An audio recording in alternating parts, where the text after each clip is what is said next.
Hello les amis, je vous retrouve pour une nouvelle vidéo sur le basket en NBA et le suivi des San Antonio Spurs et de Victor Wembanyama. Et donc cette nuit, les San Antonio Spurs jouaient au Brooklyn Nets et ils ont perdu nouvelle défaite 123 à 103. Bon, il n'y a pas vraiment eu de match avec un écart qui a été créé dès le début et les Spurs ont eu beaucoup de mal.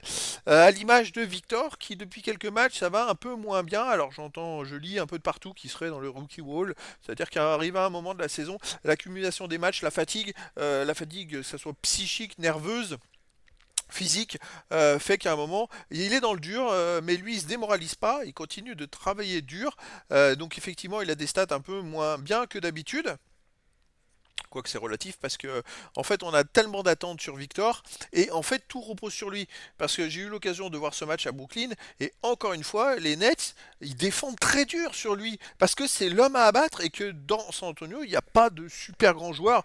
Il sera entouré Victor par un, voire deux très grands joueurs à côté qui monopoliseraient l'attention, il n'aurait pas tout le monde sur lui. Et là, il a une pression constante de la défense des adversaires qui sont à 200% parce que c'est la future méga star et que tout le monde veut le battre. Et c'est vrai que ça rend encore plus compliqué la chose comparé à un Chet Holmgren qui joue à Oklahoma mais qui autour de lui a des grandes stars et donc il a un peu plus facile pour lui de s'exprimer parce qu'il va pas avoir le monopole de tous les défenseurs sur lui alors que Victor c'est le cas et là ben voilà il y a un moment ça fatigue et malheureusement bon ben après il est dans une équipe qui est un peu faible hein, faut dire ce qu'il est et c'est ce qui fait que ben les Spurs il n'y en a pas pour rattraper Victor ou essayer de jouer mieux avec lui ou d'attirer l'attention des défenseurs. Enfin, bref, donc c'est compliqué. Alors dans cette vidéo, on va revenir sur le détail de ce match-là avec les statistiques des joueurs. On verra ensuite le classement des Spurs dans la conférence Ouest, puis les stats de Wemby en détail dans ce match avec ses meilleures performances sur un match et on enchaînera par ses stats en saison régulière, ses moyennes,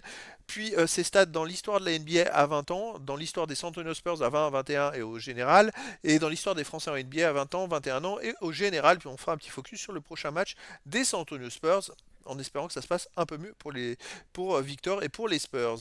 Alors, dans ce match-là, bon ben voilà, premier carton Brooklyn 33-30, il mène de 3 points, deuxième 27-18, là il mène déjà de 12 points, troisième 33-27, le quatrième 30-28, ils ont gagné les 4 cartons Brooklyn, ça a été un rouleau compresseur, à noter 25 points pour Cam Thomas, il fait un match exceptionnel, 25 points à 5 sur 10 à 3 points, bon difficile à arrêter, après il y a 20 points, 11 rebonds pour Nick Claxton, euh, Nick Claxton, il s'est un peu régalé dès que Victor n'était pas sur le terrain. Il est allé marquer beaucoup de points sur les remplaçants. Ça a été compliqué. Après, il y a beaucoup de joueurs. Vous voyez, il y a 6 joueurs qui ont marqué au moins 10 points côté Brooklyn.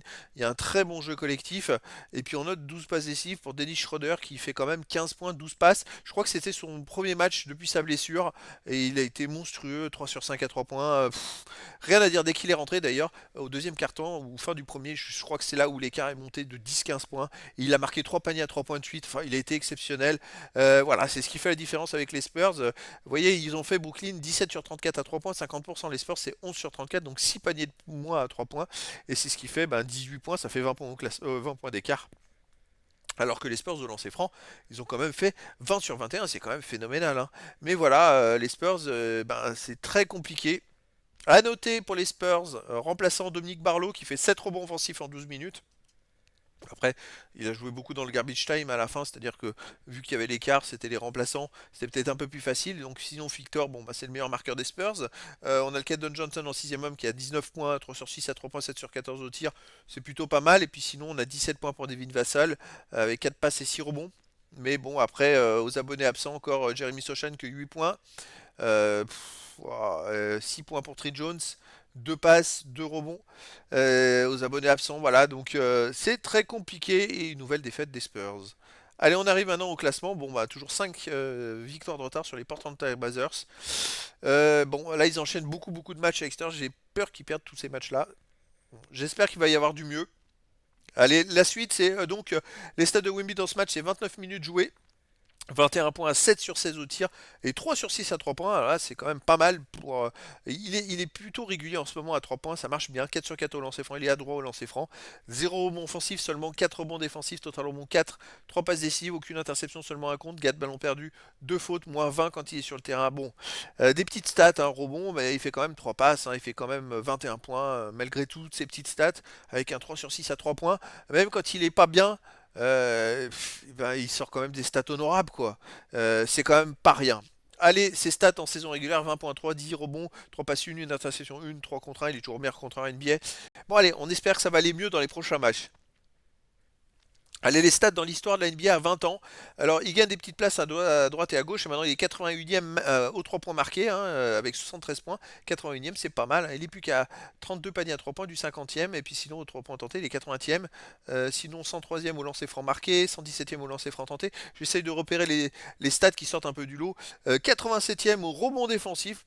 Bah là, il n'a pas beaucoup gagné de place. 98e au rebond, au total rebond.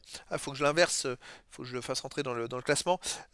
Sinon, 25e au contre.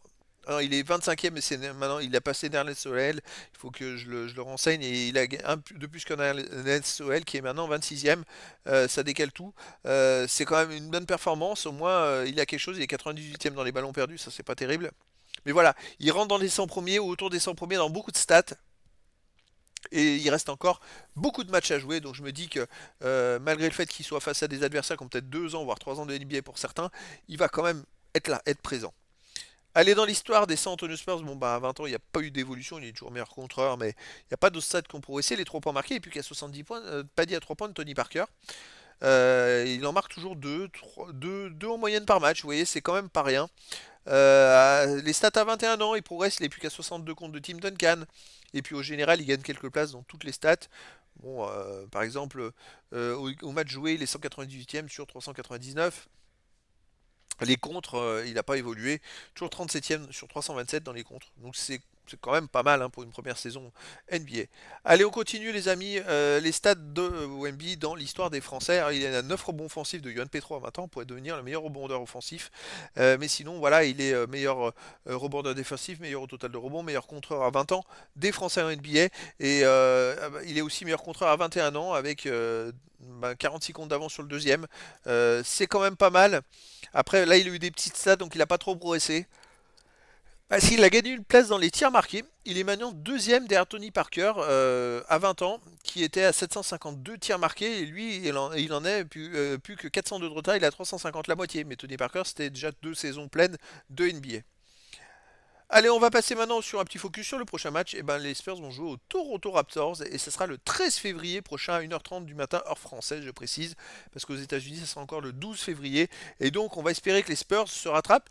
Ils sont à 10,43 au nombre de victoires et de défaites et 5,22 à l'extérieur, mais Toronto Raptors, c'est 19,34 et à domicile, c'est 11,14. Donc, c'est pas non plus extraordinaire. Donc je pense que ça peut être jouable et ça serait bon pour le moral. Voilà, ils ont 2 jours pour se reposer et pour repartir du bon pied. Et donc on espère retrouver une bonne équipe des Spurs et surtout un très bon Victor Wembanyama.